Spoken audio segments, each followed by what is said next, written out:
70s तक, 50, 60, 70s तक जो प्रोटैगनिस्ट होता था वो वर्किंग क्लास का होता था। तांगे वाला, रिक्शे वाला, clerk, school teacher, lawyer, doctor, unemployed youth, student, mill worker, किसान, ये गरीब आदमी या मिडिल क्लास का आदमी हीरो होता था और या हीरोइन होता था, और अमीर आदमी, सेठ जी, मिल ओनर, कंपनी के मालिक के खराब आदमी होते थे, नेगेटिव कैरेक्टर। अमीर बुरे होते थे, गरीब अच्छे होते, दुनिया बड़ी सिंपल थी। जब ये खत्म हुआ और ये बबल बर्स्ट हो गया कि वो एक सोशलिस्टिक पैटर्न ऑफ सोसाइटी के जो ड्रीम थे वो क्रश हुए कहीं, तो फिर आपने देखा कि एक एंग्री यंग मैन आया।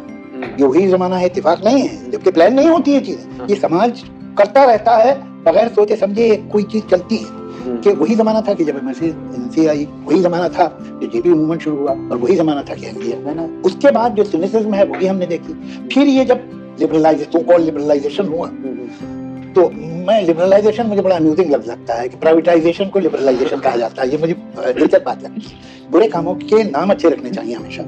तो उसमें फिर एक नई मिडिल क्लास डेवलप हो रही थी पहले से, इंडस्ट्रियलाइजेशन से वो और खुल के सामने आई। इसलिए कि जब एक इंडस्ट्री लगती है तो उसके चारों तरफ जो छोटी छोटी एंसिलरीज लगती हैं वो बहुत से लोगों को मिडिल क्लास में देती, और कोई 14-15 करोड़ लोग आए 80s में, 90s में मिडिल क्लास में। ये फर्स्ट जनरेशन थे, इनके एस्थेटिक्स अलग थे, इनकी पॉलिटिक्स की वैल्यूज भी अलग थे। तो अगर सरकार ने खटिया जाड़ा लगे गाना सुपर हिट होता है तो एलके अडवाणी की स्पीचेस भी सुपर हिट होती है। ये पैकेज की, ये एक ही पैकेज की, समाज वाटर टाइट कंपार्टमेंट में नहीं रहता है। वो जमाना भी हमने देखा कि जब एस्पिरेशन ये हो गया कि हिंदी पिक्चर का हीरो सिर्फ अमीर आदमी होता, बहुत बड़े घर में रहता था, कोई काम नहीं करता और निकलता था तो स्विट्जरलैंड, हिंदुस्तान की सड़क पे पांव भी नहीं रखता था, कहीं बीच में फ्रेम में पीछे देखो गरीब गुजर जाए तो पिक्चर खराब हो जाएगी। अब वो दौर भी चला गया।